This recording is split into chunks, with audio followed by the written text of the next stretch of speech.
I robbed a hospital, yet people cheered for me right in front of the police. An undercover officer tried to subdue me, but the hostages helped me restrain him instead. When it was all over, some even called me a hero. You my hero.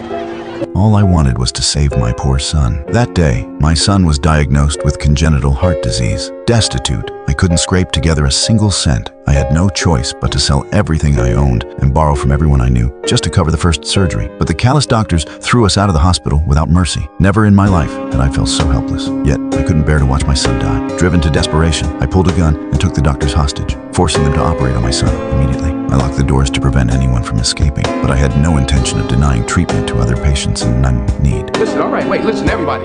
All right, hey, the hospital's under new management now. Yeah, from now on, free health care for everybody. How's that? Oh, righteous, man. Under my coordination, order in the emergency room was gradually restored. Then an ambulance arrived, unaware of the situation, bringing in a critical patient. My first instinct was to turn them away, but without immediate surgery, he would die, so I let him in. The attending physician refused to operate, claiming he wasn't an ER doctor. I knew it was just an excuse to avoid working for free, but under my pressure, he relented. This guy was.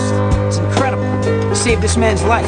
By now, the hospital was surrounded by police. I told the negotiator that if they arranged a heart transplant for my son, I would release all the hostages. He promised to do what he could. I then confronted the doctor. My son had annual checkups. Why wasn't his condition caught earlier? He told me that the medical industry and insurance companies were in bed together. Doctors deliberately skip certain critical tests, causing many patients' conditions to worsen without their knowledge. Those who can't afford treatment are simply cast aside. Hospitals can't turn people away. Isn't there laws against that? Yeah, there's laws, but there's also ways around those laws. The only thing we have to do is stabilize them, and after that, we're off the hook, and you know it. That's not how it works. That's exactly how it works. Maybe not up there on the 5th floor, but in here, if you don't have any money, you get a Band-Aid, a foot in the ass, and you're out the door.